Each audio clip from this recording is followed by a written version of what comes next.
हरे कृष्णा कृष्णा कृष्णा हरे हरे, हरे राम राम राम हरे हरे। हरे कृष्णा। आप सभी भक्तों का हार्दिक स्वागत है आज के राधाष्टमी के इस विशेष कक्षा में। स्वागतम सुस्वागतम। श्रीमती राधा रानी के विषय में कौन क्या कह सकता है। उनकी महिमा तो अनंत है, जो कि बड़े बड़े ब्रह्मा, शिव जी, सनकादिक मुनियों या देवताओं के द्वारा भी कभी बताई नहीं जा सकती।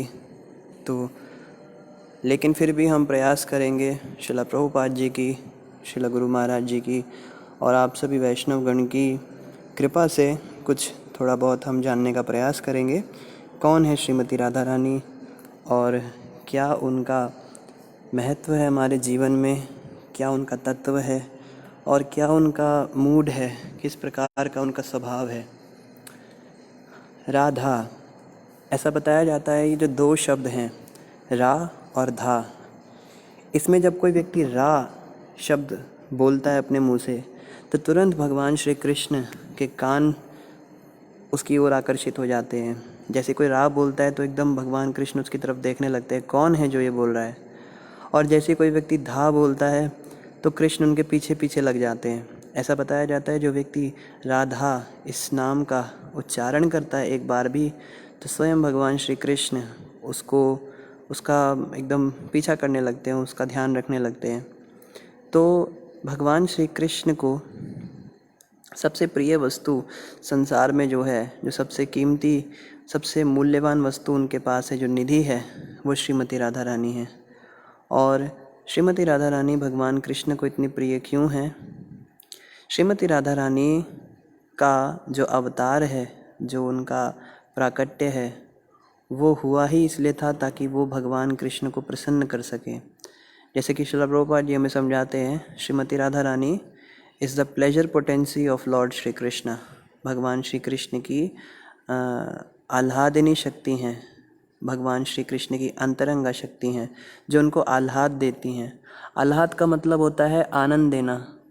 तो कृष्ण ने, भगवान कृष्ण ने जब आनंद उठाने की इच्छा जागृत की, जब उन्होंने सोचा मैं आनंद का भोग करूं, मैं प्रेम करूं किसी से, तब श्रीमती राधा रानी उनके शरीर के बाएं भाग से प्रकट हुई। और बताया जाता है कि राधा रानी और कोई नहीं है, कृष्ण ही हैं, लेकिन स्त्री रूप में कृष्ण है। एक तो पुरुष कृष्ण है और एक स्त्री कृष्ण है। तो जो स्त्री कृष्ण है वो श्रीमती राधा रानी है। और भगवान की मुख्य रूप से 3 प्रकार की शक्तियाँ होती हैं जिनसे वो कार्य करते हैं। ऐसे तो बहुत सारी शक्तियाँ होती हैं, कृष्ण की अनंत शक्तियाँ हैं और वो अनंत शक्तियों से अनंत कार्य करते हैं, उसके विषय में कौन जान सकता है। लेकिन मुख्य रूप से 3 शक्तियाँ जो होती हैं उनमें एक होती है उनकी बहिरंगा शक्ति, जो कि दुर्गा देवी माया शक्ति है। दूसरी होती है तटस्था शक्ति, जिसमें कि हम सब जीवात्माएँ आते हैं। और तीसरी होती है अंतरंगा शक्ति, जो कि श्रीमती राधा रानी है। तो राधा रानी और कोई नहीं है, भगवान कृष्ण की ही शक्ति हैं, उनका हृदय स्वरूप हैं, उनकी आह्लादिनी शक्ति हैं जो उनको आनंद देने का कार्य करती हैं। और श्रीमती राधा रानी का भाव क्या होता है? उनका भाव सदा यही होता है कि कृष्ण को कैसे प्रसन्न रखा जाए। 24 hour she is Krishna conscious. ऐसा कोई एक सेकंड भी उनके जीवन का आज तक नहीं बीता है जब वो कृष्ण को भूली हों। हमारे साथ क्या होता है, हमारे दिन का ऐसा कोई भी एक सेकंड नहीं बीतता जब हम कृष्ण को याद कर लें। हम जप करते हुए या पूजा पाठ करते हुए या इवन भागवत सुनते हुए भी कृष्ण को भूल जाते हैं। लेकिन राधा रानी के विषय में बताया जाता है वो कृष्ण को कभी नहीं भूलती हैं। हालांकि उनको श्राप दिया गया था, जैसा कि हम जानते हैं कि 100 साल तक कृष्ण से उनका विछोड़ हो जाएगा और वो कृष्ण को भूल जाएंगी। पर वास्तव में श्राप ये नहीं था कि वो कृष्ण को भूल जाएंगी, श्राप ये था कि वो अपने अस्तित्व को भूल जाएंगी। कृष्ण को वो कभी भूल ही नहीं सकती। श्रीमती राधा रानी कृष्ण को कभी भूल ही नहीं सकती, क्योंकि वो स्वयं कृष्ण ही हैं। कृष्ण में और राधा में कोई भेद नहीं। और एक शास्त्र तो यहाँ तक कहता है कि ये भी तय करना बहुत मुश्किल है कि कौन कृष्ण है और कौन राधा है। इतना मतलब वो दोनों एक ही हैं। कहा जाता है ना कि एक ही व्यक्तित्व है लेकिन 2 शरीर हैं। उसको राधा कृष्ण कहते हैं। इसीलिए राधा कृष्ण को युगल अवतार कहा जाता है, युगल रूप कहा जाता है, युगल जोड़ी सरकार कहा जाता है। युगल का मतलब होता है जो दो हैं मगर फिर भी एक हैं। तो ऐसे श्रीमती राधा रानी हमेशा भगवान कृष्ण की प्रसन्नता के लिए कार्य करती हैं। राधा रानी श्रृंगार करती हैं तो कृष्ण की प्रसन्नता के लिए करती हैं। राधा रानी दूध बिलोती हैं तो कृष्ण को भोग लगाने के लिए बिलोती हैं। राधा रानी कोई भी कार्य करती हैं तो उसके पीछे केवल कृष्ण की प्रसन्नता होती है। और जिस प्रकार से हम देखते हैं कि श्री कृष्ण हमारे पिता हैं, परम पिता हैं, और उन्हीं की हम सब संतानें हैं, तो उसी प्रकार से श्रीमती राधा रानी हम सबकी माता हैं, परम माता हैं। और कृष्ण जिन भी रूपों में अलग अलग अवतार लेते हैं, उनकी संगिनी बनकर राधा रानी भी अपना विस्तार करती हैं उनकी प्रसन्नता के लिए, उनको आनंद देने के लिए। जैसे कृष्ण जब नारायण बनते हैं तो राधा रानी लक्ष्मी बन जाती हैं। कृष्ण जब द्वारका में जाते हैं, द्वारकाधीश बनते हैं, तो राधा रानी अपना विस्तार करके वहाँ की 16,108 रानियाँ बन जाती हैं, रुक्मिणी आदि। और भगवान कृष्ण जब राम बनते हैं तो श्रीमती राधा रानी सीता बन जाती हैं। इस प्रकार से भगवान श्री कृष्ण की प्रसन्नता के लिए राधा रानी भी हमेशा अपना विस्तार करती हैं। ब्रज में भगवान कृष्ण की करोड़ों गोपियाँ हैं, और उन करोड़ों गोपियों में भी ये सारी करोड़ों गोपियाँ राधा रानी की विस्तार मात्र हैं, ये सब भी राधा रानी से अभिन्न हैं। इन करोड़ों गोपियों में से 16,108 मुख्य गोपियाँ हैं भगवान की। उन 16,108 गोपियों में भी 108 अधिक प्रसिद्ध हैं, जिनके ज़्यादा प्रसिद्धि है। उन 108 में से भी 8 गोपियाँ ऐसी हैं जो सबसे अधिक प्रसिद्ध हैं। आप में से कोई मायापुर में गया है तो वहाँ पे अष्ट सखियों का दर्शन होता है। उन 8 गोपियों को अष्ट सखी कहते हैं। तो उनके नाम हमको याद हैं कुछ के: ललिता, विशाखा, इंदुलेखा, तुंगविद्या, श्रीदेवी, चित्रा और रंग देवी, सुदेवी। तो ये जो 8 सखियां हैं, ये भगवान कृष्ण को और राधा रानी को प्रसन्न करने के लिए मुख्य रूप से 8 सखियां होती हैं। इन 8 गोपियों में से भी 2 गोपियां सबसे प्रमुख हैं, जो हमें कई सारे मंदिरों में इनके दर्शन होते हैं, जैसे वृंदावन में भी दर्शन होते हैं। वो हैं श्री ललिता और श्री विशाखा। इनमें भी सबसे अधिक प्रसिद्ध ललिता देवी हैं। ललिता जो हैं वो इतनी राधा रानी की प्रिय हैं कि वो कई बार राधा रानी को डांट भी देती हैं। जैसे कभी राधा रानी कृष्ण से मिलने जा रही होती हैं तो ललिता कहती हैं कि आप क्या कर रही हो, आप कृष्ण से मिलने जा रही हो और आपने काजल ठीक से नहीं लगाया है। तो इस प्रकार से ललिता जी जो हैं वो राधा रानी को डांट भी देती हैं, उनकी बड़ी बहन का रोल अदा करती हैं। और इस प्रकार से श्रीमती राधा रानी इन सारी गोपियों के साथ मिलकर भगवान कृष्ण की प्रसन्नता के लिए ब्रज में कार्यकलाप करती हैं। औसतन लोग प्रश्न करते हैं कि राधा कृष्ण का विवाह क्यों नहीं हुआ, राधा रानी ने शादी क्यों नहीं की कृष्ण से, उनकी शादी किसी और से क्यों हो गई, कृष्ण ने छोड़ के क्यों चले गए। तो जिन राधा को हम जानते हैं वो इस संसार के अंदर आई थी लीला करने के लिए भगवान के साथ, बट एक्चुअली में श्रीमती राधा रानी इस संसार से नहीं थी, वो गोलोक धाम से यहाँ पर पधारी थी। वास्तविक राधा कृष्ण की लीलाएं तो गोलोक धाम में संपन्न होती है और वहाँ पे उनका कभी विछोड़ नहीं होता, वो हमेशा साथ रहते हैं। गोलोक वृंदावन धाम से न कृष्ण कभी राधा रानी को छोड़कर जाते हैं और ना ही राधा रानी का इस प्रकार से कुछ सुनने को मिलता है। वहाँ पे राधा कृष्ण साथ में ही रहते हैं। लेकिन इस संसार में जब वो लीला करने आए थे तो कुछ लीलाएँ इस तरह की थी कि भगवान श्री कृष्ण से राधा रानी का विछोड़ होना था, और तब राधा रानी की शादी अभिमन्यु नाम के एक व्यक्ति से हुई जो जावट गांव में रहते थे। और बताया जाता है कि अभिमन्यु और कोई नहीं थे, भगवान कृष्ण के ही अंश थे। तो उनसे राधा रानी का विवाह हुआ था। उनकी सास का नाम जटिला था और उनकी ननद का नाम कुटिला था। तो ये जटिला और कुटिला जो हैं ये राधा रानी को एक अलग ही रस में आनंद देते थे। कई बार क्या होता था, रास नृत्य होता था तो रास में भगवान कृष्ण बंसी बजाते थे। और सांसारिक दृष्टि से राधा रानी की शादी जावट गांव में हुई थी, बाकी गोपियों की भी शादी हो गई थी अलग अलग गांव में। तो वहाँ पे जब कृष्ण भगवान रात को बंसी बजाकर सब गोपियों को बुलाते थे तो सारी गोपियाँ भगवान कृष्ण के पास आ जाती थी और नृत्य होता था। रासलीला का मतलब नृत्य होता है, डांस होता है। और क्योंकि वो रात के समय पे, अंधेरी रात में, अंधेरी तो नहीं, चांदनी रात में होता था, और उसमें केवल कृष्ण ही एकमात्र पुरुष होते थे, बाकी सब स्त्रियां होती थी, इसलिए लोग उसको गलत नज़र से देखते हैं या उल्टी सीधी बातें करते हैं। बट उसमें कुछ नहीं होता था, डांस होता था। और ये सब कुछ 12 साल के अंदर अंदर हुआ। कृष्ण की उम्र जब 12 साल की थी तो उन्होंने वृंदावन छोड़ दिया था। वो कंस को मारने के लिए मथुरा चले गए थे। 13 या 14, मैक्सिमम 14 तक चले गए थे, वैसे हमने 12 सुना है। तो इतनी इसके अंदर अंदर ये सब लीलाएं हुई हैं। तो जब रास नृत्य इस प्रकार से संपन्न होता था, तो अब रात को देर रात हो जाती थी, नृत्य करते करते 12, 1, 2, 3 बज जाते थे। तो तब क्या करती थी सब गोपियाँ भगवान राधा कृष्ण के लिए बड़ा सुंदर फूलों का एक सेज बनाती थी, सुंदर सुंदर फूलों को तोड़कर और उनको बिछाती थी, और राधा कृष्ण भगवान को प्रार्थना करती थी, आप इसके ऊपर शयन कीजिए, आप थक गए होंगे। तो राधा कृष्ण उसके ऊपर लेट जाते थे और शयन करते थे। तब जो है सुबह सुबह उनको उठाने के लिए, अब रात को इतना लेट उठे हैं तो कैसे, इतना लेट सोए हैं तो कौन उठाए उनको, उनका उठना तो मुश्किल था। तो तब जो है एक तोता, मादा तोता, उसका नाम था ककती। तो ककती आती थी और वो बोलती थी, उसको शारी कहते हैं संस्कृत में मादा तोता को। वो बोलती थी, जटिला और कुटिला आ रहे हैं, जटिला और कुटिला आ रहे हैं। तो जैसे ही जटिला कुटिला का नाम सुनते थे, राधा कृष्ण तुरंत उठ जाते थे और दौड़ते थे, राधा रानी अपने घर में, कृष्ण अपने घर में। तो इस प्रकार से जटिला और कुटिला का जो है ऐसा रोल होता था। ये भी राधा कृष्ण के भक्त ही हैं, लेकिन ये अलग रस में होते थे।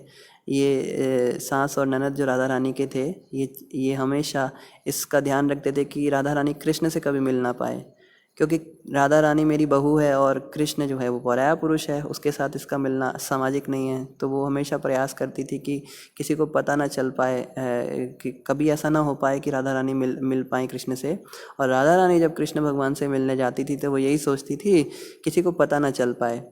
एक बार क्या हुआ, भगवान कृष्ण का बड़ा मन कर रहा था राधा रानी से उनका दर्शन करने का, उनसे मिलने का, क्योंकि बहुत समय से उनका दर्शन नहीं हुआ था। और कृष्ण भगवान अगर श्रीमती राधा रानी का दर्शन नहीं कर पाते थे तो बड़े व्याकुल हो जाते थे। राधा रानी परम भक्त हैं कृष्ण की, भक्तों में शिरोमणि है श्रीमती राधा रानी। तो क्या हुआ, कृष्ण भगवान ने भगवान कृष्ण तो भगवान कृष्ण है, उन्होंने तो किसी की सोचनी नहीं होती, वो सीधा चले गए। और जब वो वहाँ पहुँचे जावट गांव के पास, तो उनको याद आया, घर में तो जटिला कुटिला हैं, वो तो मुझे मार देंगी, मेरे को डंडे मारेंगी, अब मैं कैसे जाऊँ उनसे मिलने के लिए। तब जो है सुबल सखा उनके साथ थे। सुबल जो है वो राधा रानी के भाई हैं, और उनकी शक्ल बिल्कुल हूबहू राधा रानी जैसी है। उनका जो स्वरूप है, उनका जो मुख है, बिल्कुल राधा रानी जैसा दिखता है। तो सुबल ने कहा कि आप चिंता मत करो कृष्ण, मैं अभी जाता हूँ और मैं राधा रानी को भेजता हूँ। तो कृष्ण ने कहा, ये कैसे हो सकता है। तो सुबल जो गए अंदर, और अंदर से वापस थोड़ी देर बाद बाहर आ गए। तो कृष्ण कहते हैं कि अरे आप राधा रानी को भेजने वाले थे, आप खुद ही आ गए। तो वो बोलते हैं, अरे मैं राधा रानी हूँ। तो कृष्ण पहचान नहीं पाए। सुबल अंदर गए थे और उन्होंने कपड़े बदल लिए, राधा रानी ने उनकी ड्रेस पहन ली, उन्होंने राधा रानी की ड्रेस पहन ली। सुबल जो है अंदर अपना घूंघट काट के और अपना दूध भी लो रहे हैं, और जटिला कुटिला को कुछ नहीं पता चल रहा है। और ये जो राधा रानी है वो सुबल की ड्रेस पहनकर बाहर निकल के आराम से कृष्ण के साथ बात कर रहे हैं और खेल रहे हैं, किसी को कुछ नहीं पता, सब सोच रहे थे सुबल सखा है। तो इस प्रकार से राधा रानी कृष्ण से मिलने आती थी। एक बार राधा रानी अपना श्रृंगार कर रही थी कमरे के अंदर। उनकी बड़ी सुंदर, आज भी निधिवन के अंदर एक श्रृंगार कक्ष है राधा रानी का, जहाँ पे वो श्रृंगार करती थी। और उसमें रात को सारा सामान तैयार करके रखते हैं उनके रात्रि श्रृंगार के लिए। और सुबह जब उस पर बहुत बड़े बड़े ताले लगाते हैं उस कमरे के ऊपर सबके सामने, और कैमरे वगैरह भी वहाँ लगाया 1-2 बार। तो क्या होता है, जब सुबह मंगल आरती के समय ताले खोलते हैं तो अंदर सारा सामान बिखरा हुआ होता है, जैसे राधा कृष्ण वास्तव में वहाँ आए हो अपना श्रृंगार करके और रास पे गए हो। आज भी इस कलयुग के अंदर भी लीला आप देख सकते, चमत्कार देख सकते हैं। तो राधा रानी अपना श्रृंगार कर रही थी और उन्होंने सारी गोपियों को स्ट्रिक्ट ऑर्डर दिया था कि कृष्ण बिल्कुल भी कक्ष में नहीं आने चाहिए जब तक मेरा श्रृंगार कंप्लीट ना हो जाए। वो हर बार आते हैं आधे अधूरे श्रृंगार में, फिर मैं नहीं चाहती मैं ऐसे उनको दर्शन दूँ। तो 2 गोपियाँ जो हैं वो खड़ी हो गई बाहर गेट पर, बाकी गोपियाँ अंदर राधा रानी का श्रृंगार कर रही हैं। और कृष्ण ने कहा आज राधा रानी का दर्शन करना है मुझे कुछ भी करके। तो कृष्ण आ गए। कृष्ण ने बोला भाई मुझे अंदर जाने दो। कहते बिल्कुल नहीं, राधा रानी ने स्ट्रिक्टली मना किया है, no permission, no admission without permission. तो आपको पहले परमिशन लेनी पड़ेगी। कहते हैं आप पूछो तो सही, राधा रानी मान जाएंगी। तो उन्होंने कहा हमें, उन्होंने स्पेशली कहा है कि कृष्ण को तो आने ही नहीं देना है। तो कृष्ण सोचते हैं अब क्या करूं, कैसे अंदर जाऊं, बड़ी कोशिश करते हैं। तो भगवान कृष्ण ने क्या किया, एक गोपी का वो पहन लिया, ड्रेस पहन लिया और गोपी बन गए और सिर जो है ढक लिया, पूरा अपना घूंघटा काट लिया और घूंघट काट के और घाघरा चोली पहन के और छम छम करते हुए हाथ में आलथा लेकर आ गए। आलथा जो होता है जो माताएं अपने चरणों में लगाती हैं, पैरों में लगाती हैं, लाल लाल रंग का जो होता है, उसको लेकर आ गए। अब जो हैं गोपियाँ देख रही हैं ये कौन सी गोपी है, नीले रंग की, तो पहली बार देखी है। तो कृष्ण आवाज़ बदलने में भी बड़े एक्सपर्ट हैं, लेकिन राधा रानी के सामने नहीं चलता। कृष्ण कितनी भी आवाज़ बदले राधा रानी पकड़ लेती हैं। तो कृष्ण ने अपनी आवाज़ बदल के कहा मैं फ़लाने गांव से आई हूँ और ये बड़ा शुद्ध आलता है, बड़ा पवित्र है, इसकी विधिवत पूजा हुई है, जिसको भी लगाऊंगी उसका बड़ा शुभ मंगल होगा। तो गोपियाँ कहती हैं हमने तो आज तक कभी तुम्हें देखा नहीं है, हमने तो इस गाँव से कोई आती देखी नहीं। कहती हैं ठीक है मैं वापस चली जाती हूँ। नहीं नहीं नहीं, रुकिए रुकिए, आइए आइए, आप आइए, हमारी श्रीमती राधा रानी को आप लगाइए। तो भगवान नीचे बैठे और राधा रानी देखती हैं तो उन्हें पहले तो शक हुआ ये कुछ अजीब सी गोपी लग रही है। और तो उन्होंने कहा घूंघट हटाओ पहले, हम आपका दर्शन करना चाहते हैं। कहती नहीं, हमारे गांव में रिवाज है, हम घूंघट नहीं हटा सकते, हमें अलाउड नहीं होता। तो राधा रानी कहती आवाज़ कुछ पहचानी सी लग रही है मुझे। तो कृष्ण चुप हो गए। उन्होंने सीधा उनका चरण पकड़ा और अपनी गोद में रखकर उनको लगाने लगे वो लाल रंग का। तो राधा रानी, अब स्पर्श हुआ कृष्ण का तो राधा रानी झट पहचान गई। उन्होंने कहा सखियों को हटाओ इसका घूंघट। तुरंत घूंघट उठाया और कृष्ण भगवान राधा रानी का दर्शन कर रहे हैं, राधा रानी कृष्ण का दर्शन कर रही है और हंसते हंसते सब गोपियों की जो है हंसी निकल गई। तो इस प्रकार से भगवान कृष्ण बड़ी मनोहर लीलाएं करते हैं, स्पेशली श्रीमती राधा रानी के साथ में। और Radha Rani is very very dear to Krishna, very very special. और हम लोग जो हैं गौड़ीय वैष्णव, हम राधा रानी के ही एक प्रकार से अनुयायी हैं। गौड़ीय का एक मतलब होता है जो राधा रानी के डिसेंडेंट्स हैं। गौड़ीय का एक मतलब ये भी होता है, गौड़ीय का एक मतलब ये भी होता है जो बंगाल से हैं, गौड़ देश से हैं। हमारे सारे आचार्य बंगाल से हुए हैं, इसलिए हमें गौड़ीय भी कहा जाता है। बट गौड़ीय का एक ये मतलब भी होता है। ये राधा रानी का संप्रदाय है। श्री चैतन्य महाप्रभु ने इसको शुरू किया। और श्री चैतन्य महाप्रभु कौन है? स्वयं श्रीमती राधा रानी। कृष्ण है लेकिन राधा रानी के भाव में है। तो राधा रानी ही वास्तव में हमारे संप्रदाय की अग्रगण्य हैं, हमारी आराधिका हैं, हमारी पूज्या हैं, हमारी देवी हैं जिनकी हम आराधना करते हैं। लेकिन स्टार्टिंग में भक्तों को ज़्यादा राधा रानी के विषय में नहीं बताया जाता। कारण ये कि वो स्त्री हैं और ऐसे तो वो स्त्री पुरुष से ऊपर हैं राधा कृष्ण, लेकिन फिर भी जब तक हमारी कॉन्शियसनेस डेवलप नहीं, हमारी चेतना अभी इतनी भक्ति में नहीं हुई है, हम संसारिक विषयों में रमे हुए हैं, हमारा स्त्री आकर्षण नहीं छूट रहा है, स्त्रियों का पुरुष आकर्षण नहीं छूट रहा है, तब तक ये सारी लीलाएं डिस्कस ज़्यादा नहीं की जाती। क्योंकि इनको सुनने के बाद में हम अपराध कर बैठते हैं, हम कुछ गलत सोच जाते हैं, चाहते नहीं है बट हमसे हो जाता है। इसलिए शुरुआत में ये सब लीलाएं इतनी नहीं सुनाई जाती। और राधा रानी के विषय में बताया जाता है कि जैसे आप वृंदावन में जाएंगे तो सब राधे राधे बोलते हैं। तो वृंदावन में कोई कृष्ण कृष्ण नहीं बोलेगा, आप किसी को नहीं सुनोगे। वहाँ पे तो इवन रिक्शा वाले भी होंगे तो राधे राधे करेंगे, राधे राधे जय राधे। कोई बाबा होगा वो उसको भिक्षा मांगनी होगी तो जय राधे ऐसे करेगा। तो इस प्रकार से वृंदावन वासियों ने श्रीमती राधा रानी का आश्रय ले रखा है। वो सब वृंदावन वासी ब्रजवासी जो हैं वो राधा रानी के आश्रय पर हैं। और जो राधा रानी के नाम का, राधा नाम का आश्रय लेता है उसकी मुक्ति तो तय है, निश्चित रूप से उसकी मुक्ति तय है। क्योंकि राधा नाम की ऐसी महिमा है कि कृष्ण को भी वो आकर्षित कर लेता है। भगवान श्री कृष्ण का एक नाम है मदन मोहन। मदन मोहन का मतलब होता है जो कामदेव को भी मोहित कर ले। कामदेव से हम सभी पीड़ित हैं आज इस संसार में। जब एक पुरुष एक स्त्री को देखता है या एक युवती एक नवयुवक को देखती है तो परस्पर उसमें जो आकर्षण जागृत होता है ये कामदेव की वजह से होता है। कामदेव तीर मारते हैं, 7 प्रकार के तीर होते हैं कामदेव के, एक एक करके क्रमशः मारते हैं। लेकिन ऐसे कामदेव को भी कृष्ण आकर्षित कर लेते हैं। एक बार कामदेव ने सोचा मैं परीक्षा लूँगा कृष्ण की, मैंने बड़ा नाम सुना है कृष्ण का और सब कहते हैं वो भगवान है, ऐसे कितने भगवानों को मैंने ढेर किया है, अभी मैं जाके उसको ठीक करता हूँ। तो कामदेव जो हैं वो वृंदावन में आ गए और रात्रि का समय था। आप सोचिए, रात का समय, चांदनी रात है और नवयुवक कृष्ण और सब स्त्रियां छोटी उम्र की हैं, कोई ज़्यादा उम्र की कोई कम उम्र की, सुंदर सुंदर।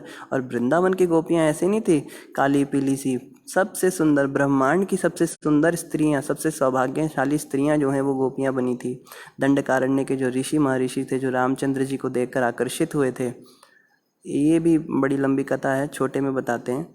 तो भगवान रामचंद्र को दंडकारण्य के ऋषियों ने देखा तो उनके अंदर ऐसी भावना जागृत हुई कि काश ये हमें पति रूप में मिल जाएं। थे तो पुरुष शरीर में ऋषि, लेकिन पत्नी बनने की इच्छा उनके मन में आई। तब भगवान रामचंद्र जी ने मनी मन में कहा, देखो इस जन्म में तो इस अवतार में तो मैंने एक पत्नी व्रत धारण किया है, अगले अवतार में तुम सबसे मैं विवाह करूँगा। विवाह करूँगा या नहीं, विवाह नहीं करूँगा, या तो ये रानियाँ बने थे, मतलब ऐसा ही कुछ था। नहीं, विवाह नहीं करूँगा, अगले जन्म में तो अगले अवतार में तुम सबको सुख दूंगा, रासलीला का, रास नृत्य का, तुम सबसे विवाह, हाँ विवाह भी करूँगा, ठीक है। भगवान कृष्ण ने गोपियों से विवाह भी किया था, इसके विषय में भी चर्चा करेंगे। तो सारे जो ऋषि महर्षि थे उन्होंने ही अगले जन्म में गोपियों का रूप लिया ये वृंदावन के अंदर, और सब एक से एक सुंदर, बहुत सुंदर। अब इतनी सुंदर सुंदर युवतियां हैं, कृष्ण अकेले नवयुवक हैं और बसंत ऋतु है और एकदम ना गर्मी है ना सर्दी है, मंद मंद हवा चल रही है, धीर समी ठंडा ठंडा हवा, वायुमंडल चल रहा है और कुसुम खिल रहे हैं, रात की रानी, और जितने रात को खिलने वाले फूल हैं उनमें खुशबू आ रही है, और मानसून हल्की हल्की जो हैं गुंजार कर रहे हैं ये भौरे। इसमें जो है उन्होंने तान सुर बजाने शुरू किए, राग गाने शुरू किए रात्रि के, मतलब बिल्कुल अनुकूल परिस्थिति थी। कोई भी व्यक्ति अगर उस जगह पे जाएगा तो वो पक्का काम से आकर्षित होगा ही होगा। मगर कृष्ण भगवान को कोई फ़र्क नहीं पड़ रहा है। तो कामदेव ने क्या देखा, वो पेड़ के ऊपर चढ़े हुए थे और अपना तीर निकाला। उन्होंने सोचा अब तीर मारना पड़ेगा कृष्ण को, तब काम होएगा। तो कृष्ण के ऊपर जैसे उन्होंने निशाना साधा तो कृष्ण की पीठ उनकी ओर थी, तो निशाना ही साध रहे थे, इतने में क्या हुआ, कृष्ण ने अचानक से just for a fraction of second टेढ़ी सी नज़र से उनको देखा, कामदेव को देखा और एकदम मुड़ गए। बस मतलब 1 सेकंड का भी 10वां हिस्सा समझिए, इतनी सी देर के लिए बस देखा और इधर मुँह कर लिया और धड़ाम से आवाज़ आई कुछ गिरने की। सब गोपियाँ कहती हैं प्रभु क्या गिरा, कृष्ण कहते कुछ नहीं गिरा, चलो हम आगे चलते हैं। तो वहाँ पे कामदेव महाराज जो हैं वही धराशायी हो गए। कृष्ण ने, वो तो कृष्ण को तीर मारने वाले थे, कृष्ण ने अपनी कटाक्ष मार दी उनको। कृष्ण की जो नज़रें हैं ना, भगवान कृष्ण की जो दृष्टि है उसको कहते हैं टेढ़ी नज़र जो है, वो जब अपने नेत्रों के कोनों से किसी को देखते हैं टेढ़े टेढ़े करके, तो वो ऐसा तीर छोड़ते हैं कि कामदेव भी जो है गिर गए उनके वशीभूत होकर, और उनको फिर होश आने में कई घंटे लग गए बेचारे को, फिर उठे और वो चले गए। तो कृष्ण जो है वो मदन मोहन है, मदन को भी जो मोहित कर ले, कामदेव को भी मोहित कर ले, तो कृष्ण को कौन मोहित करेगा। इस संसार के अंदर हर व्यक्ति तो कामदेव से परास्त है और कामदेव ही कृष्ण से परास्त हो गए, लेकिन एक व्यक्ति है जो कृष्ण को भी परास्त कर देती है, वो है श्रीमती राधा रानी। इसलिए उनका नाम है मदन मोहन मोहिनी, अर्थात जो मदन को मोहने वाले को भी मोह लेती है। तो राधा रानी ऐसी हैं जो कृष्ण को भी अपनी ओर आकर्षित कर लेती हैं। राधा रानी के अंदर बहुत सारे ऐसे गुण हैं जिनके कारण वो वृंदावन के अंदर, वृक्ष मंडल के अंदर सबसे प्रिय हैं, सबको बहुत प्रिय हैं, सब उनसे बहुत प्यार करते हैं। राधा रानी बहुत हम्बल हैं, बहुत मीक हैं। राधा रानी किसी से बात करती हैं तो बहुत ही तमीज़ से, तहजीब से, बहुत ही एक होता है ना, एक और फीमेल शाइनेस होती है जो स्त्रियोचित एक लज्जा होती है, और हमेशा सिर पे घूंघट रखती हैं और बहुत ही सम्मान देती हैं सबको, छोटा हो या बड़ा हो, प्रेम से बात करती हैं। उनकी वाणी हमेशा मधुर रहती है, वो कभी किसी पे क्रोध नहीं करती। राधा रानी कभी गुस्सा नहीं करती और राधा रानी कभी किसी से घृणा नहीं करती। उनमें बहुत सारे और भी गुण हैं, वो दया की सागर हैं। दया मतलब कृष्ण में भी इतनी दया नहीं जितनी राधा रानी में करुणा है, बहुत ज़्यादा करुणा है। और राधा रानी के अंदर वो बहुत एक्सपर्ट हैं। राधा रानी कोई भी सेवा करने में एक्सपर्ट हैं। अगर माला गूँथने की बात ही आए तो ऐसी ऐसी सुंदर फूलों की वो मालाएं बनाती हैं कि जैसे आप वृंदावन इस्कॉन के दर्शन करो तो एक से एक मालाओं के पैटर्न होते हैं। कभी ऐसी माला होती है, या फिर मायापुर के हम दर्शन करते हैं, भगवान के सुंदर विग्रह के ऊपर ऐसी ऐसी मालाएं गुथी होती हैं। तो राधा रानी जिस प्रकार की मालाएं बना सकती हैं वैसी माला कोई नहीं बना सकता। और वो बहुत एक्सपर्ट हैं भोग बनाने में कृष्ण का। तो राधा रानी जब कुकिंग करने पे आती हैं तो वो ऐसी ऐसी डिशेस बनाती हैं कि कृष्ण उसको खा के बहुत तृप्त हो जाते हैं। तो नाना प्रकार के लड्डू होते हैं जो राधा रानी कृष्ण के लिए बनाती हैं। उसमें एक होता है मनोहर लड्डू। मनोहर मतलब जो मन को मोह ले ऐसा लड्डू। तो एक बार राधा रानी ने लड्डू बनाया कृष्ण भगवान के लिए और यशोदा मैया को दिया कि आप भगवान कृष्ण को इसका भोग लगाना दोपहर के समय जब वो राजभोग खाने आएंगे। तो यशोदा मैया ने कहा ठीक है। तो माता यशोदा ने राजभोग परोसा तो उसमें राधा रानी का मनोहर लड्डू भी था। अब कृष्ण भगवान ने लड्डू को देखा और पूछते मैया ये किसने बनाया। तो माता कहती है ये राधा ने बनाया है। अच्छा। तो राधा रानी भी देख रही हैं, वो भी पीछे छुपी हुई थी। वो सामने तो नहीं आती थी, वो पीछे के कोने में छुप के, सारी सखियां भी देख रही हैं, राधा रानी भी देख रही है। बड़ी क्यूरियोसिटी हो रही है, कृष्ण लड्डू खाने वाले हैं। और कृष्ण ने देख लिया कि राधा रानी देख रही हैं, तो कृष्ण ने क्या किया, लड्डू खाते ही ना इतना गंदा सा मुँह बनाया, बहुत गंदा सा मुँह बनाया, और एकदम से लड्डू रख दिया नीचे। और राधा रानी एकदम डिप्रेशन में आ गई, ये क्या हुआ। और यशोदा मैया भी देख रही हैं, सारे सखा देख रहे हैं। और कृष्ण कहते हैं अपने सखाओं को तुम खाओ तुम खाओ। तो सखा भी खाने लगे, एक एक करके सब ने खाया। तो राधा रानी जो हैं आई सामने। राधा रानी ने देखा कृष्ण का मुंह खराब है, तो वो कहती हैं कि लड्डू कैसा बना है कान्हा। तो कृष्ण पहले अपने सखाओं से पूछते तुम लोग बताओ, वो तो सिर हिला रहे हैं अच्छा है अच्छा है। तो राधा रानी कहती हैं आप भी बताइए आपको कैसा लगा। तो भगवान कृष्ण पहले तो मुंह सड़ा सड़ा के और ऐसे ऐसे हिला रहे हैं सिर को। राधा रानी और ज़्यादा परेशान हो रही हैं, सखियाँ परेशान हो रही हैं। फिर कृष्ण कहते हैं ये अच्छा नहीं बना है, ये बहुत अच्छा बना है। और फिर कृष्ण ज़ोर ज़ोर से हंसने लगते हैं, और राधा रानी हंसने लगती हैं, यशोदा मैया हंसने लगती हैं। इस प्रकार से बड़ी सुंदर लीला होती है। और ऐसा बताया जाता है कि राधा रानी कृष्ण भगवान के लिए डेली अलग अलग डिशेस बनाती हैं। एक डिश जो बनाती हैं वो कभी रिपीट नहीं करती, ऐसा होता है। तो और राधा रानी का जो फेवरेट डिश है वो अरबी होती है। अरबी की सब्ज़ी राधा रानी को बहुत पसंद है। तो आप सभी भक्त कल अरबी बना सकते हो। अरबी भारत के अंदर आराम से मिल जाती है इस सीज़न में, और कल राधा रानी को इसका भोग लगाया जा सकता है। तो इस प्रकार से राधा रानी और कृष्ण भगवान जो हैं ये दिव्य स्तर पे इनके कार्य होते हैं। इनका रास नृत्य भी दिव्य स्तर पे होता है। तो जब गोलोक धाम के अंदर एक गोलोक धाम होता है, ये जो संसार है ना इसको कहते हैं मृत्यु लोक। इस मृत्यु लोक के ऊपर, इस भूलोक के ऊपर स्वर्ग लोक होता है। स्वर्ग के ऊपर जनोलोक, तपोलोक, महरलोक, फिर उसके ऊपर ब्रह्मलोक, ऐसे ब्रह्मांड होता है। ये ब्रह्मांड को भी पार कर जाओ तो महाविष्णु आते हैं, जिनकी सांस से सारा संसार निकल रहा है। इन महाविष्णु को भी पार कर जाओ तो ब्रह्म ज्योति आती है। उस ब्रह्म ज्योति के भी ऊपर कैलाश आता है, दिव्य कैलाश धाम, जहाँ पे भगवान सदाशिव रहते हैं। उनको भी पार कर जाओ तो उसके ऊपर वैकुंठ जगत आते हैं। इन वैकुंठ लोकों में भी सबसे ऊपर अगर आप जाओ तो पहले अयोध्या धाम आता है, साकेत जिसको कहते हैं। फिर उसके ऊपर मथुरा आता है, उसके ऊपर ये द्वारका आता है, नहीं पहले द्वारका आता है फिर मथुरा आता है, फिर सबसे ऊपर गोलोक वृंदावन धाम, उसके ऊपर फिर कुछ नहीं है। तो जो गोलोक वृंदावन धाम है वहाँ पे भगवान राधा कृष्ण वास्तव में विराजते हैं। और इस संसार में जो वृंदावन है वो उसी वृंदावन की छवि मात्र है, उसी का एक छाया है। लेकिन आचार्य कहते हैं कि इस वृंदावन में और उस वृंदावन में हमें भेद नहीं करना चाहिए। वहाँ पे जो भी लीलाएं हो रही हैं वो यहाँ पे हमको दिख सकती हैं।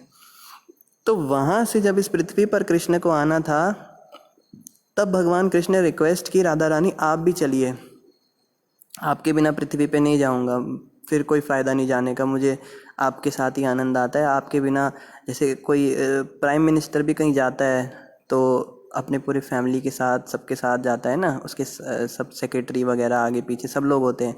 तो भक्तों के साथ और सब सखाओं के साथ तो मैं जाऊंगा, लेकिन आप भी चलिए। तो राधा रानी को रिक्वेस्ट किया। अब राधा रानी तो वृंदावनेश्वरी हैं, वृंदावन के अंदर राधा रानी महारानी है। कृष्ण भी राजा नहीं है वृंदावन के, वृंदावन की रानी महारानी राधा रानी है। तो राधा रानी को जब कृष्ण भगवान ने रिक्वेस्ट किया तो राधा रानी कहती हैं कि मैं चलूँगी आपके साथ, लेकिन मेरी शर्त है। क्या? कि 3 चीज़ें मेरे साथ चलेंगी, इन 3 के बिना मैं नहीं रह सकती। कृष्ण कहते बताइए। पहला तो बोला गोवर्धन चलेंगे, ये ठीक है गोवर्धन चलेंगे। दूसरा बोला यमुना जी चलेंगी, ये ठीक है यमुना भी चलेंगी। तीसरा बोला वृंदावन भी चलेंगे, चलो ठीक है वृंदावन भी चलेंगे। तो ये राधा रानी की कृपा है कि गोवर्धन जी के हमें दर्शन हो रहे हैं, यमुना जी के दर्शन हो रहे हैं और वृंदावन के दर्शन हो रहे हैं।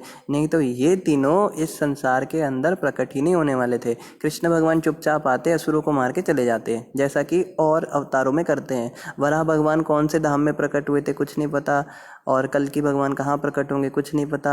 बुद्ध भगवान ने कौन सी नदी से क्या किया, या कौन से पर्वत पे उनकी क्या लीला हुई।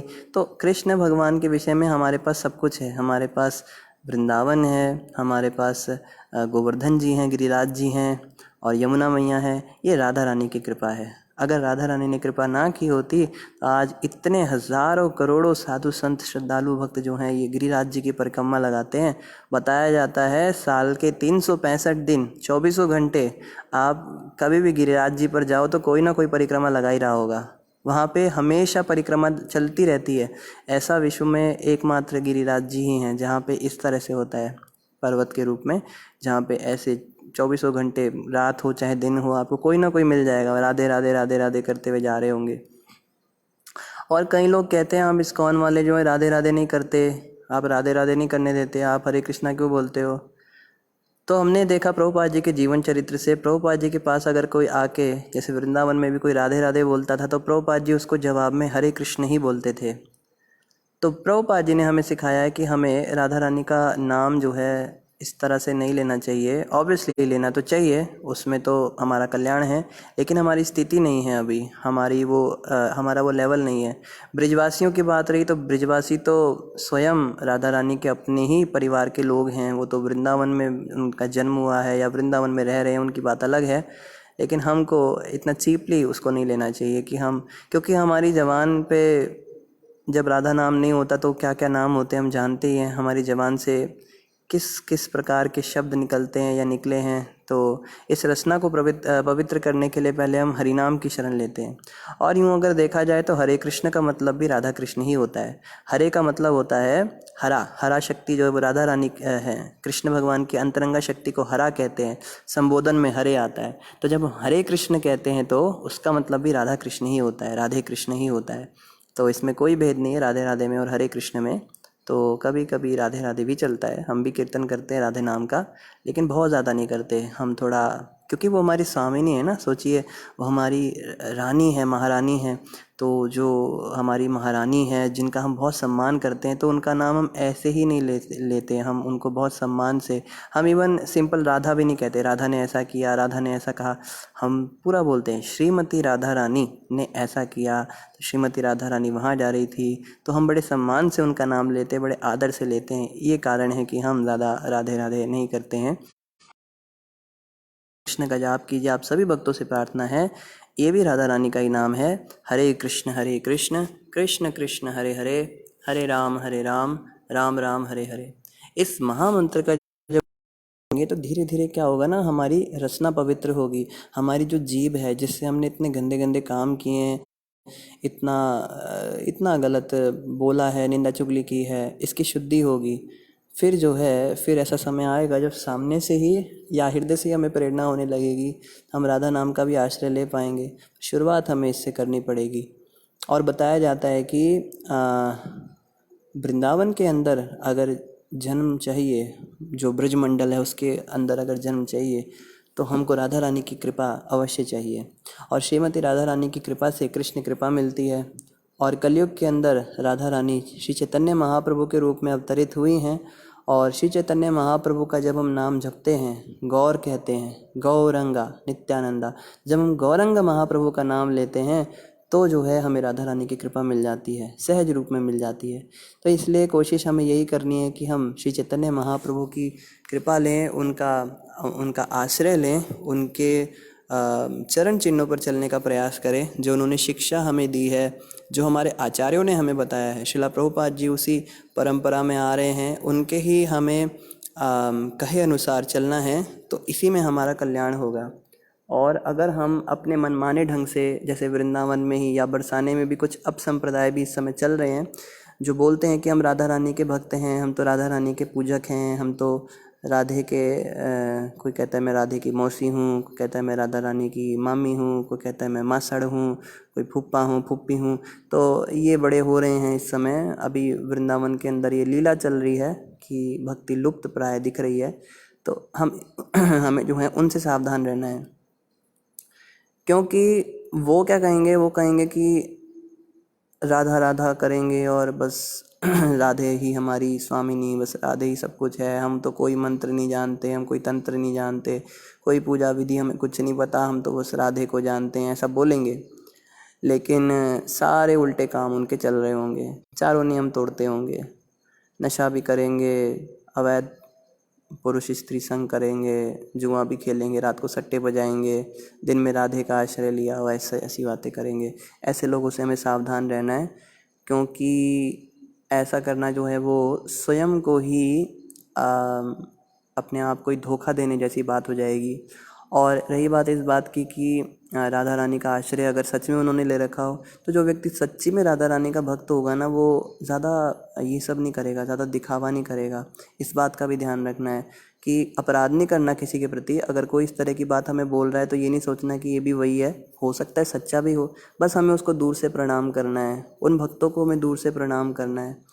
और बताया जाता है ब्रह्मा जी पे बड़ी कृपा की राधा रानी ने। ब्रह्मा जी ने एक्चुअली ब्रह्मा जी के ऊपर कृपा होनी नहीं थी, ब्रह्मा जी ने गलती करी थी। ब्रह्मा जी ने भगवान श्री कृष्ण की परीक्षा लेनी चाहिए। तो गुरु महाराज इस प्रसंग में बताते हैं कि अपने से बड़ों की कभी परीक्षा नहीं लेनी चाहिए। ब्रह्मा जी ने गलती कर दी। ब्रह्मा जी ने जब देखा, वास्तव में क्या था कि भगवान कृष्ण जो हैं उनको बड़े बड़े देवता भी नहीं पहचान सकते।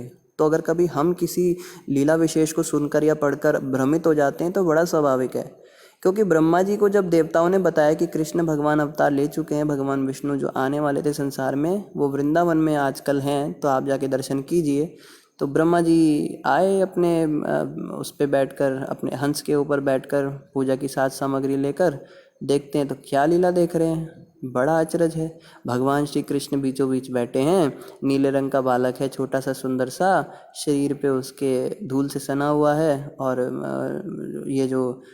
ये होते हैं वन फूल, जंगली फूल होते हैं, उनकी मालाएं पहन रखी हैं, और चारों तरफ जो हैं ग्वाल बैठे हुए हैं सर्कल बना के। और क्या हो रहा है, ग्वाले कभी अपने मुंह में डाल रहे हैं खाना, कभी कृष्ण के मुंह में डाल रहे हैं, उन्हीं झूठे हाथों से कृष्ण उनके मुंह में खिला रहे हैं, फिर कभी खुद खा रहे हैं, कभी किसी का झूठा उठा के खा रहे हैं। तो ब्रह्मा जी जो है वो विचलित हो गए, अरे ये क्या हो रहा है, ये भगवान कैसे हो सकते हैं। भगवान का मतलब है, क्योंकि देखो ब्रह्मलोक पर भी भगवान को वो भोग लगाते हैं ब्रह्मा जी। ब्रह्मा जी कैसे भगवान को भोग लगाते हैं, प्रॉपर शुद्धि से बनाएंगे भोग को। भगवान के भोग को कोई देख भी ना पाए बनने के बाद, जब तक भगवान उसको भोग ना लगाए, वरना अशुद्ध माना जाता है वो सामग्री। ब्रह्मा जी पूरे मंत्र का उच्चारण करके, शुद्धिकरण करके वो थाली तैयार करते हैं, खुद भी उसको नहीं देखते, आठों आंखें बंद कर लेते हैं, फिर उसके बाद पर्दे के अंदर उसको रखते हैं, भगवान से प्रार्थना करते हैं, पर्दा लगा के फिर भगवान से स्तुति गायन करते हैं, तब भगवान भोग लगाते हैं। इतना ब्रह्मा जी को पता है, इस तरह से भोग लगता है। लेकिन यहाँ पे क्या लीला चल रही है, यहाँ तो सीधा ही उठाया और भगवान के मुंह में डाल दिया। तो अब ये ब्रह्मा जी सोच रहे हैं कुछ गलती हुई है लगता है देवताओं से, ये कृष्ण भगवान नहीं हो सकते, ये तो झूठा खा रहा है। तब ब्रह्मा जी ने क्या कहा कि चलो मैं टेस्ट लेके देखता हूँ, परीक्षा में अगर पास हो गया तो भगवान है, नहीं हुआ तो नहीं है। तो ब्रह्मा जी ने क्या किया, उनके सारे बछड़े चुरा लिए भगवान के, और उनको चुरा के अपने धाम में ले गए, ब्रह्मलोक में ले गए, वहाँ जाके छोड़ दिया। फिर जब वापस आए तो भगवान कृष्ण व्याकुल थे, भगवान कृष्ण अपने बछड़ों को ढूंढ रहे हैं, कहाँ गए बछड़े। इतने में ब्रह्मा जी पीछे से सारे ग्वालों को भी उठा कर ले गए।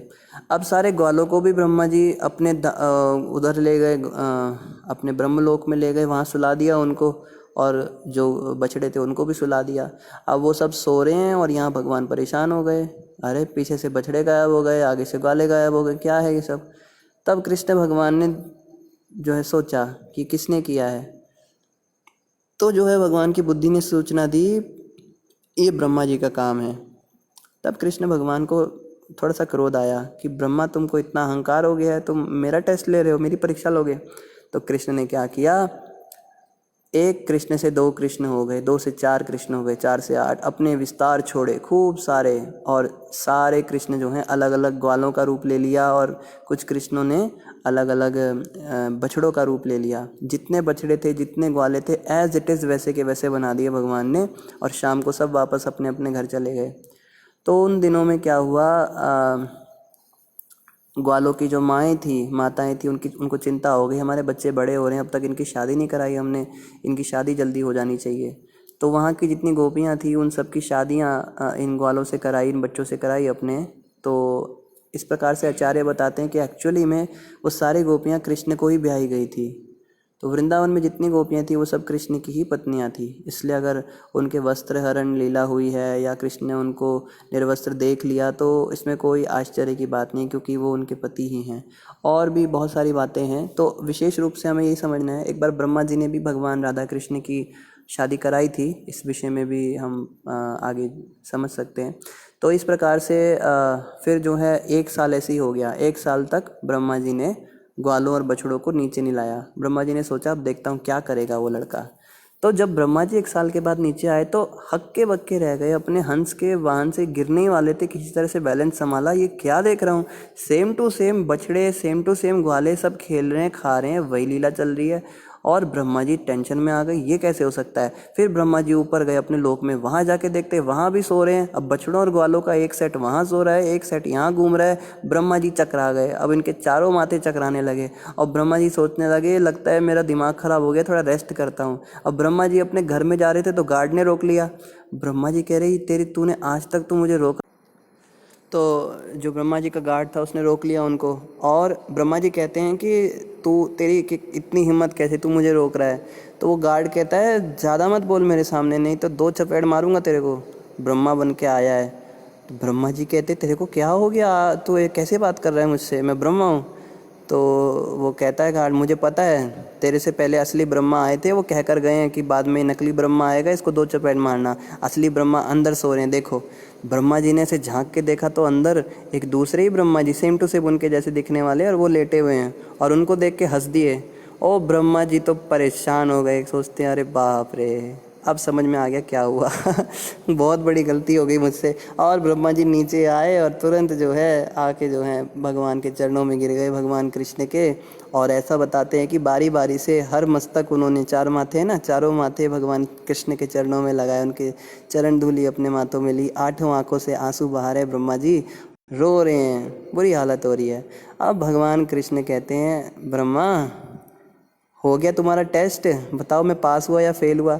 ब्रह्मा जी और रोने लगे, कहते हैं प्रभु बहुत बड़ी गलती हो गई, माफ़ कर दीजिए, ये हो गया वो हो गया। तो देखो जब इंद्र ने गड़बड़ की थी, इंद्रदेव ने बारिश की थी, तो उससे क्या होता है ना, ब्रिजवासी भगवान कृष्ण के नज़दीक आए थे, भगवान कृष्ण के पास आए थे, और 7 दिन 7 रात तक लगातार कृष्ण को उनका दर्शन हुआ था, और उनको कृष्ण का दर्शन हुआ था। तो इंद्रदेव ने जो किया था उस पर भगवान कृष्ण को इतना गुस्सा नहीं आया था, लेकिन ब्रह्मा जी ने जो किया उसके कारण कृष्ण से उनके जो मित्र हैं वो दूर हो गए। 1 साल के लिए दूर कर दिया ब्रह्मा जी ने उन सबको। तो यहाँ पे कृष्ण को बहुत गुस्सा आ रहा है आज कृष्ण कंट्रोल नहीं कर पा रहे हैं। ब्रह्मा जी रो रो के माफ़ी मांग रहे हैं, कृष्ण माफ़ नहीं कर रहे हैं। तब भगवान कृष्ण को ब्रह्मा जी स्तुति करते हैं। उन स्तुतियों में कहते हैं प्रभु आप बताइए मेरी गलती कहाँ है, पहले आप मुझे ये बताइए। मेरे लोक पे जब मैं आपको भोग लगाता हूँ तो आपकी थाली को अगर कोई देख भी लेता है तो आप कहते हैं भोग सामग्री अशुद्ध है, मैं इसका भोग नहीं लगाऊंगा। वहाँ पे आप इतने नियम फॉलो कराते हो, और यहाँ पे अगर मैं देखता हूँ ये छोटे बच्चों के मुंह में आप सीधा ही झूठे हाथों से डाल रहे हो भोजन और वो आपको खिला रहे हैं, तो मुझे क्या, किसी को भी डाउट आ जाएगा, इसमें मेरी क्या गलती है। तब भगवान कहते हैं देखो ब्रह्मा, ये जो हैं ये मेरे बहुत प्रिय जन हैं, इन्होंने बहुत सालों तक इन्होंने जो है मेरी बहुत तपस्या की है, और उन तपस्या के फलस्वरूप, उस तपस्या के नतीजे से मैंने इन पर कृपा की है, और इनको ये सुख मिला है, इनको ये मौका मिला है कि आज ये मेरे साथ बैठकर इस तरह से खाते हैं। तो ब्रह्मा कहते हैं प्रभु मुझे तो आज तक आपने प्यार से कभी अपनी थाली का जो आपकी जूठन होती है, आपका जो प्रसाद होता है, कभी आपने अपने हाथ से वो प्रसाद तक नहीं खिलाया। इनका तो आप साथ में एक ही थाली में दोनों खा रहे हो, तो ये सुख मुझे तो मिल नहीं पाया आज तक। ब्रह्मा जी बहुत बहुत ज़्यादा इच्छा कर रहे हैं उसकी, परेशान हो रहे, रो रहे हैं। तो भगवान कृष्ण कहते ब्रह्मा जी इतना आसान नहीं है, ये जो आपको दिख रहा है ना, देखने में तो लग रहे हैं बालक, लग रहे हैं गांव के बछड़े लग रहे हैं, मगर ये बहुत पहुँचे हुए सिद्ध महात्मा हैं, इन्होंने बहुत तपस्या की है तब जाके इनको ये पदवी मिली है। आपकी तपस्या अभी इतनी नहीं है, आपको समय लगेगा, भक्ति करो जाओ। तो ब्रह्मा जी कहते हैं मुझे अब छोड़ो, मुझे ब्रह्मा जी का पद छोड़ना है, मैंने नहीं ब्रह्मा बनना। ब्रह्मा जी ने अपना मुकुट उतार दिया, कहते हैं मैं नहीं जाऊंगा ब्रह्मलोक में, आपको जो करना है ब्रह्मांड चलाना है चलाओ, क्या फ़ायदा ब्रह्मा बन के, उससे ज़्यादा सुख तो यहाँ पर है। ऐसे कोई ग्वाल बाल बना दो मुझे, कोई ये गाय का बछड़ा ही बना दो वृंदावन के अंदर, तो ही मैं अपना जीवन सार्थक मानूँ, यहाँ तो कोई फ़ायदा है, ब्रह्मा बन के क्या फ़ायदा। तो भगवान कृष्ण कहते हैं तो क्या इच्छा है आपकी। ब्रह्मा जी कहते हैं मैं तपस्या करने जा रहा हूँ और अब मैं ब्रह्मा का पोस्ट नहीं संभालूंगा। तो ब्रह्मा जी जो हैं तपस्या करने बैठ गए, और बताते हैं ब्रह्मा जी ने घोर तपस्या की कि ब्रिज के अंदर एक घास का तिनका बन जाऊं, केवल इतनी सी इच्छा। ये सोचिए, इतने बड़े ब्रह्मा, सोचिए ब्रह्मा को किस वैभव की कमी है। हम कहते हैं ना गाड़ी बंगला घर ये सब चीज़ें, ये सब कुछ भी नहीं है जो ब्रह्मा जी के पास है, लेकिन वो सब चीज़ें ब्रह्मा को छोटी लग रही हैं, और वो कह रहे हैं ब्रिज के अंदर मुझे घास बनने को मिल जाए। और वहाँ पे उस तपस्या के फलस्वरूप राधा रानी बड़ी प्रसन्न हुई ब्रह्मा जी से, आपने वृंदावन की तपस्या की है, आपको घास नहीं बनाऊंगी, आपको पर्वत बनाऊंगी। तो वृंदावन के अंदर आज भी ब्रह्मा जी एक पर्वत के रूप में विराजमान हैं, और उसका नाम है ब्रह्म पर्वत। और वो ब्रह्म पर्वत जो है उसके 4 मुख होते हैं, और उन चारों में से एक मुख के ऊपर राधा रानी का महल है। जहाँ हम जाते हैं ना बरसाने के अंदर, सीढ़ियाँ चढ़ के ऊपर राधा रानी के महल में जाते हैं, मंदिर में, जिसको श्री जी का मंदिर भी कहते हैं वहाँ पे। तो वो जो मंदिर है वो ब्रह्म पर्वत के ऊपर है, ब्रह्मा जी के सिर के ऊपर राधा रानी ने अपना महल बनाया, इतनी कृपा ब्रह्मा जी को मिली। तो इस प्रकार से हम देखते हैं राधा रानी बहुत दयालु हैं, वो हमारे पाप और अपराध नहीं देखती, हमारी गलतियाँ नहीं देखती। गलती के तो हम सब पुतले ही हैं, हम सबसे गलतियां तो होती रहती हैं, पर श्रीमती राधा रानी जो हैं वो बड़ी दयालु हैं, वो हम पे कृपा करती हैं और हमें भक्ति का दान देती हैं। तो कृष्ण भक्ति अगर हमें चाहिए तो हमें श्रीमती राधा रानी का आश्रय तो लेना ही चाहिए, लेकिन राधा रानी का आश्रय अभी हम लेने के योग्य नहीं हुए हैं, इसलिए पहले हमें गुरुदेव का आश्रय लेना है, प्रभुपाद जी का आश्रय लेना है, और उनकी कृपा से जब उनको लगेगा कि हम योग्य हो गए हैं तो वो हमें आगे श्रीमती राधा रानी और भगवान कृष्ण की अंतरंग लीलाओं का दर्शन कराएंगे, या जैसे भी उनको ठीक लगेगा वैसे कराएंगे। और इस प्रकार से श्रीमती राधा रानी और भगवान कृष्ण को हम जो हैं कभी तो साक्षात जान पाएंगे। इस संसार के अंदर भी ऐसी बहुत सारी संतों के साथ, भक्तों के साथ घटनाएं घटती रहती हैं आए दिन, जब राधा रानी उनको दर्शन देती हैं। हमारे एक गोस्वामी हुए, उनका नाम है श्रील सनातन गोस्वामी। तो सनातन गोस्वामी 6 गोस्वामियों में से एक थे, वृंदावन के 6 गोस्वामी हुए हमारे, जो चैतन्य महाप्रभु के सीधे शिष्य थे। ये 6 गोस्वामी एक साथ वृंदावन में रहते थे। तो सनातन गोस्वामी जो थे, अब ये क्या थे, ये बिल्कुल फ़कीर की तरह रहते थे। ये मांगते भी, मतलब घरों में जाते थे, 3-4 चपाती मिल जाती थी इनको, और वो 3-4 चपाती सुखा लेते थे, सुखा के फिर उनका पाउडर बना देते थे, फिर पाउडर बना के इनको उसको कपड़े में डाल के रख देते थे स्टोर करके, फिर 3-4 दिन तक उसी को थोड़ा थोड़ा निकाल के पानी में मिक्स करके खाते थे। ऐसे थे गोस्वामी। वो रोज़ रोज़, मतलब उनको भिक्षा मांगने के लिए भी जाना अच्छा नहीं लगता था, और कोई काम के लिए तो जाते ही नहीं थे। वो दिन भर बस भजन करते थे, अपना भक्ति करते थे और ग्रंथ लिखते थे, पुस्तकें लिखते थे। तो इस प्रकार से अब उनके पास तो कोई साधन था नहीं। तो जो रूप गोस्वामी थे, सनातन गोस्वामी के छोटे भाई, वो भी उनके साथ ही रहते थे। रूप गोस्वामी के हृदय में एक दिन इच्छा आई, मैं अपने भैया को खीर खिलाऊं। तो अब खीर खिलाने के लिए तो सामग्री चाहिए। उन्होंने सोचा अब किसी से जाके क्या मांगूंगा सामग्री, कहाँ से दूध मिलेगा, कहाँ से चावल मिलेगा, कहाँ से शक्कर मिलेगी, ब्रजवासी हैं बेचारे, और मांगना भी ठीक नहीं लगता। तो संकोच में वो बात अंदर ही रह गई उनके। तो क्या देखते हैं, अचानक से कुछ समय के बाद उनके कुटिया के बाहर एक छोटी सी लाली आ गई। वहाँ पे लाली कहते बच्ची को लाली कहते हैं।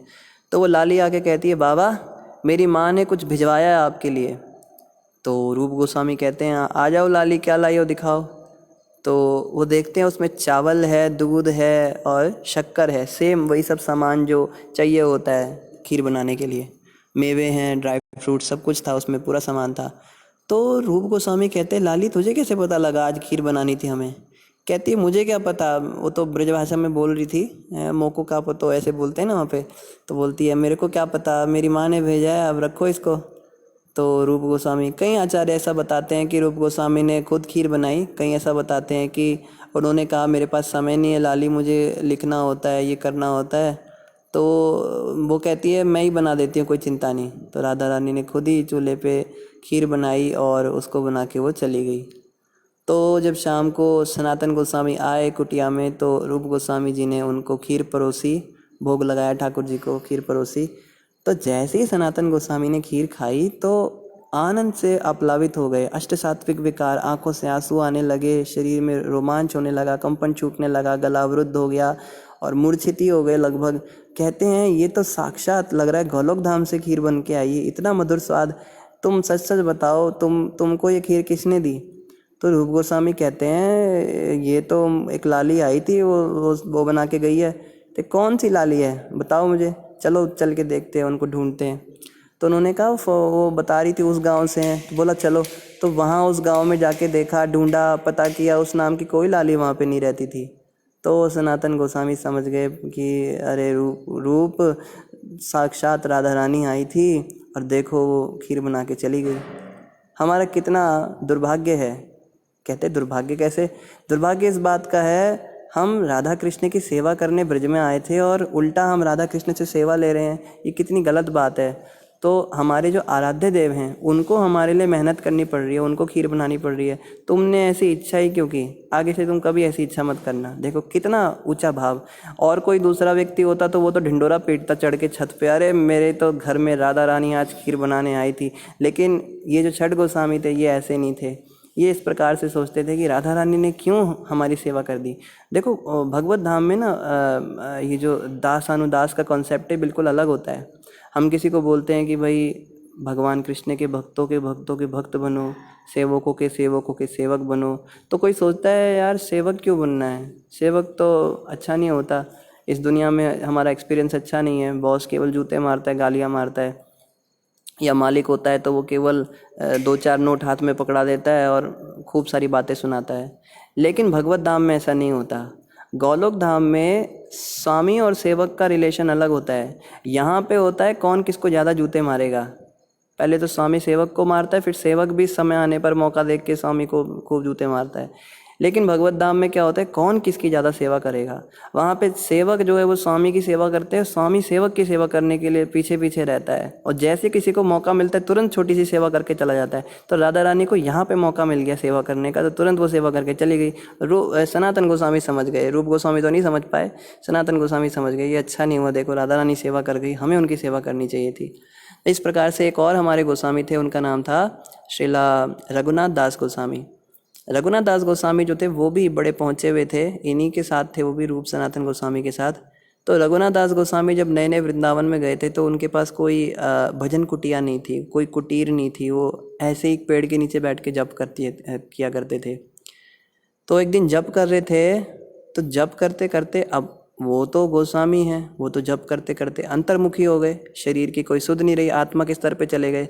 तो वहाँ पे जो है क्या हुआ, बड़ी तेज धूप, वृंदावन में अगर आप जाएंगे तो देखेंगे गर्मियों में इतनी तेज धूप पड़ती है, सर्दियों में बहुत तेज ठंड पड़ती है वहाँ पे, और गर्मियों में बहुत तेज धूप पड़ती है। तो वो धूप से उनकी पूरी पीठ जो है लाल हुई जा रही है, जल रही है पीठ, लेकिन उनको कोई भान ही नहीं है इस बात का। तो राधा रानी से देखा नहीं गया। जिनका नाम जप रहे थे उनको टेंशन हो गई, ये क्या कर रहा है। तो राधा रानी को स्वयं वहाँ पर प्रकट होना पड़ा और आके अपना आंचल उनके आगे कर दिया। अपना जो पल्ला होता है, बिल्कुल माँ जैसे अपने बच्चे को पल्ला करती है, तो धूप से बचाने के लिए अपना आंचल उनके आगे कर दिया और खड़ी हो गई।